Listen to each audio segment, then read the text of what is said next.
Good morning and welcome to my 20th virtual Friday warm-up and choir practice.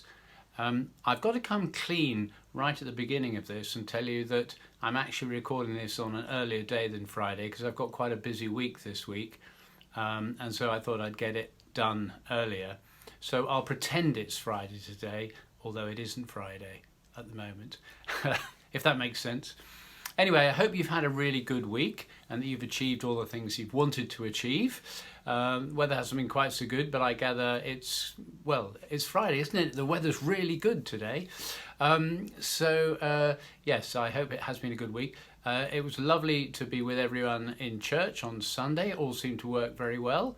And more people are getting adventurous and coming out and joining us.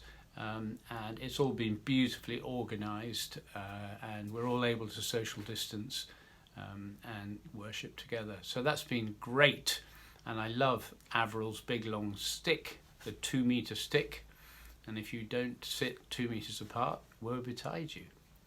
Anyway, John has prepared the online liturgy for this coming Sunday, and I've done a couple of hymns for it as well, and a voluntary. So I hope you're able to join us on Sunday, and that will continue at least until the end of August, and then we're going to review it and see how we go on from September time. But of course we're all optimistic as I see more and more a few people singing here and there that gradually we'll be able to get back to a little bit more of a semblance of normality. So for my choices of music this week, again, such a rich vein of music to choose from, but I thought I would go with one of my favourite composers, and that's Ralph Vaughan Williams, who I absolutely love. Quintessentially English composer, and all the lovely, beautiful, modal, sort of evocative music, things like the Fantasia and on a theme by Thomas Tallis. Just nothing could become more English than that. Well, Vaughan Williams wrote a magnificent setting of the Mass in G minor, which really was, I guess, the first new setting, unaccompanied setting of the Mass since sort of Bird's time, English setting of the Mass.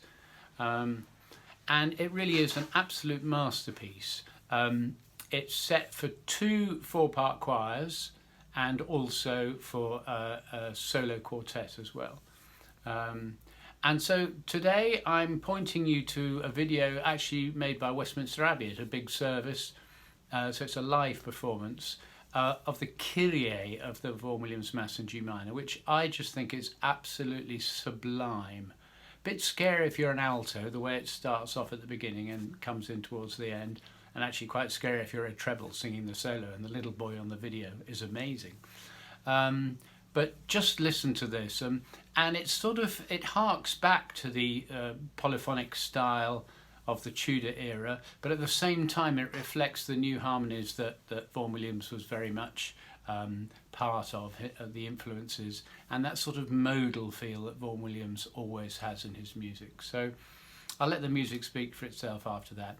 If you like the Kyrie, do explore the rest of the Mass. He wrote this a full setting.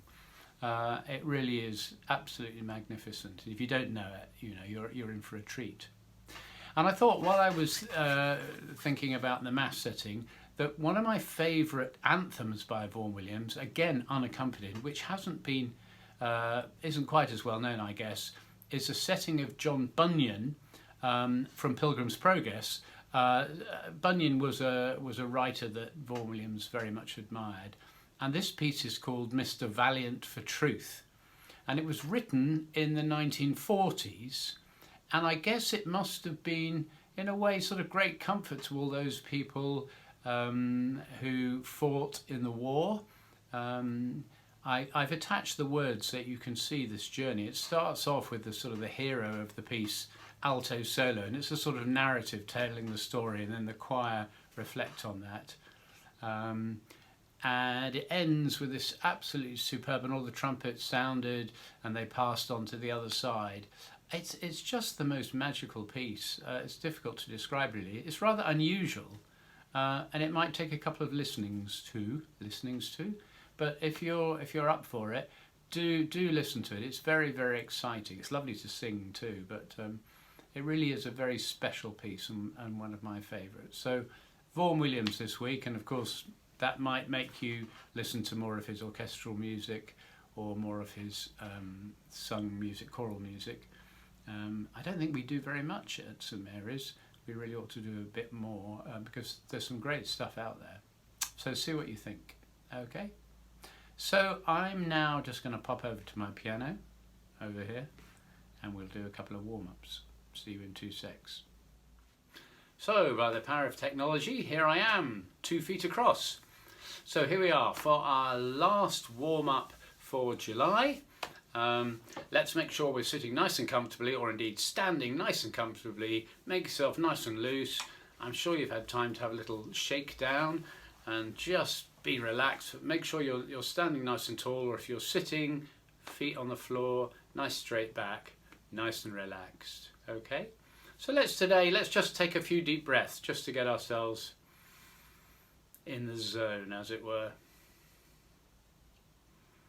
That's right, just a few deep breaths like that. Good, good, good. And you can do your sirens if you want.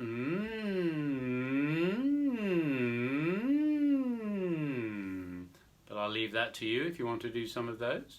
Let's go straight into, let's just start, we'll just go to ooh, going ooh.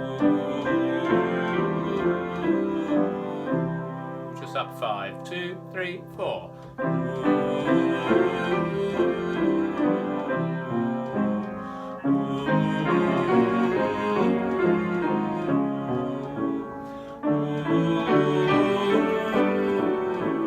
We changed to E.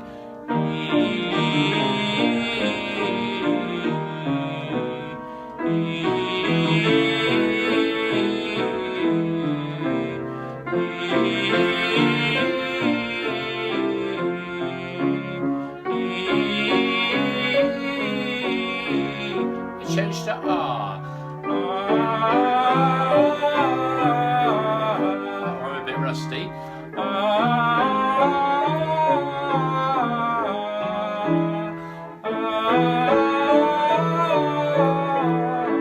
Keep that soft palate raised. One more.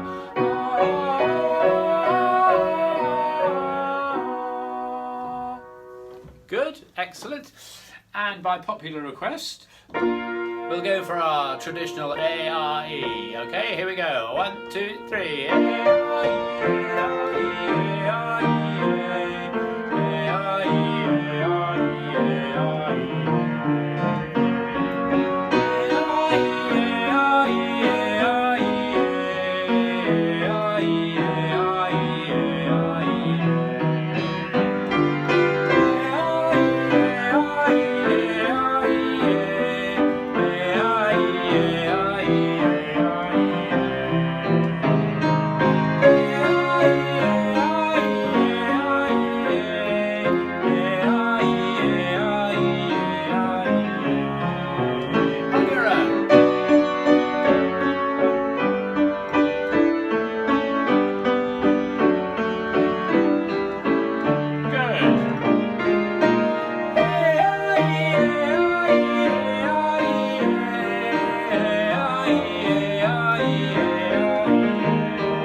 I hope you're better than me on that one.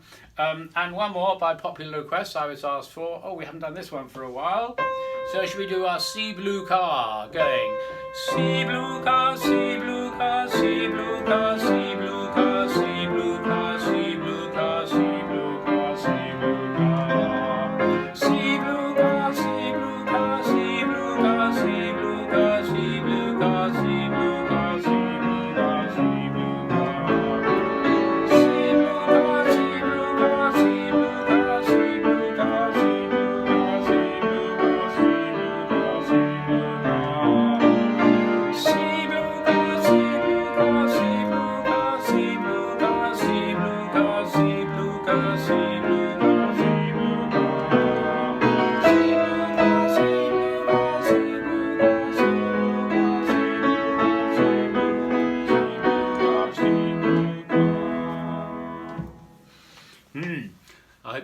voice than me today. I'm a bit croaky today, but there we go. I hope that just gets you going for the weekend. Hopefully see you on Sunday. I'm going to be going down to Studland and then to St. Mary's. We're then away for a couple of weeks. We're going to the Emerald Isle to catch up with family over there.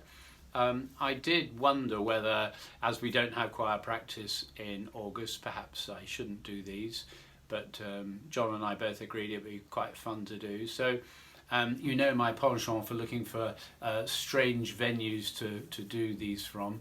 I'll record some in some strange places in Ireland, and maybe you can guess where I am. I'm not going anywhere well known, but I might be up a mountain, you never know. So watch this space. Next week we'll come live from Ireland.